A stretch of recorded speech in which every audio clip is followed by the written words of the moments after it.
Help us explain what this is all about.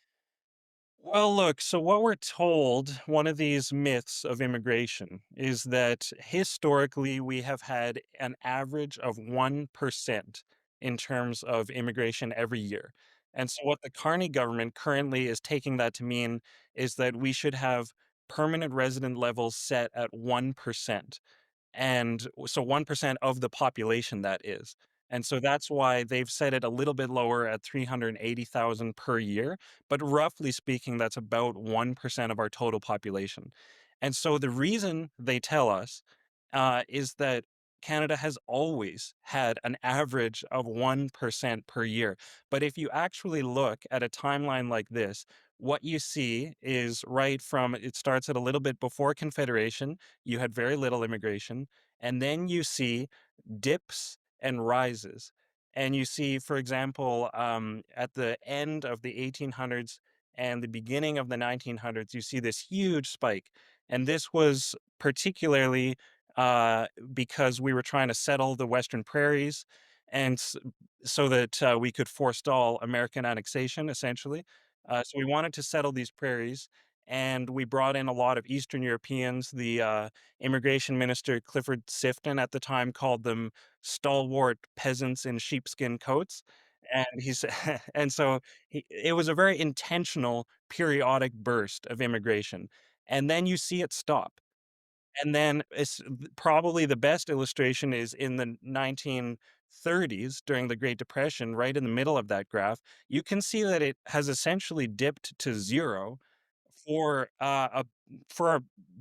for about 2 decades there, and then it starts to pick back up, and then it goes down, and it goes up, and it goes down, and that has historically been our approach. It's long been colloquially referred to as the tap on, tap off approach. So we turn the tap Interesting on. that Yeah. you called it the tap on, the tap off approach to Yes. immigration. And what drove that decision to turn on the tap versus turning it off? Well, look, so at the very towards the right hand of the graph, you see in the year 1990, that's when the tap on, tap off approaches ended. And you see Ah, this permanent wall of immigration after that. And at the very, very far right, you see this massive spike, and that's the post pandemic population boom. But really, you can see from 1990 to 2026 that the tap on, tap off approach has been ended. And it was the Mulroney government at the time, and they made the intentional policy decision of departing from that norm. He was the first prime minister to raise immigration during a recession. So historically, we had always just modified it based on domestic economic factors. And so he was the first to say, okay, we're going to have this permanent high annual intake. And every single prime minister since then, conservative and liberal, has continued that policy. okay, so to be clear, we're looking at the strategic larger picture here, going back a long time.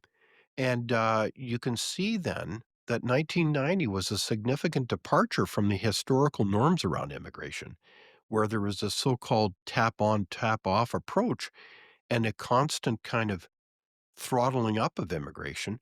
And then all of a sudden in 2015, it went on steroids. Is that a fair summary? Yeah, that's an entirely fair summary. So here we are, and, it is really quite a remarkable place to be because I think that your wording before was really quite significant, is that there was a kind of a consensus on immigration in Canada, the belief that, I've seen the polls going back decades, where historically the support for Canadians for immigration was well over 50%, and now that's flipped.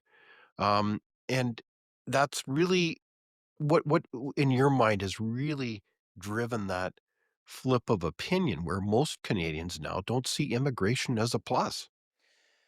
Generally, Canadians will trust that the immigration system is acting to the best benefit of the nation if they feel that it is under control.